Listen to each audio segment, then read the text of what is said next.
পেয়েছি একজনকে, ভিড়ের মধ্যে একজনকে পেয়েছি, যে পিতৃবিয়োগ আর প্রেমিকার চলে যাওয়াতে প্রায় একই রকম উন্মাদ হয়,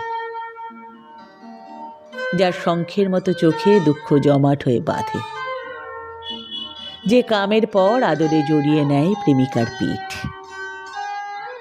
তুমুল কথা কাটাকাটির বিস্ফোরণের পরও সে প্রেমিকার মঙ্গলের জন্য ঈশ্বরের কাছে হাত জোড় করে। প্রেম ভেঙে যাবার পরেও এই পুরুষের প্রেম ফুরোয় না, কেমন যেন মায়ের মতো স্নেহ নিয়ে দাঁড়িয়ে থাকে প্রেমিকার বাড়ি ফেরার পথে। সন্ধে নামছে শহরের বুকের ওপর, আর পুরুষটির বুকে বিচ্ছেদ বেদনা চেপে বসছে। আদিম মদের কাছে পুরুষটি এসে দাঁড়িয়েছে, মদের সাথে মিশে যাচ্ছে বিরহ জল। শোভাবাজারের নীল বাড়িটাতে সে এগোচ্ছে কাউন্সিলিংয়ের দিকে।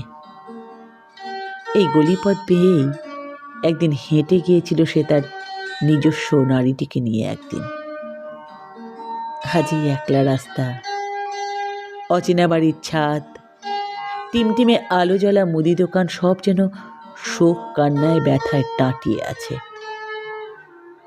এমন মায়াময় পুরুষের জন্য বড় লোভ হয়।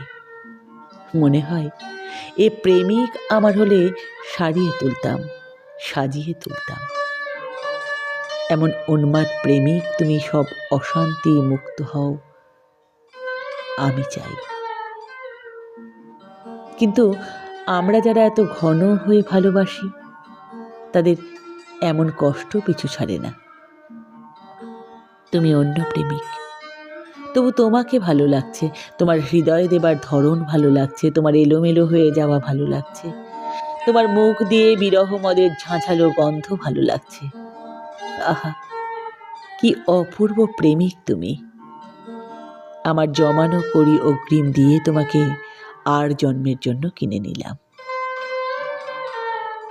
তোমার মতো বিশুদ্ধ প্রেমিক পেলে আমারও সব অসুখ সেরে যাবে যে।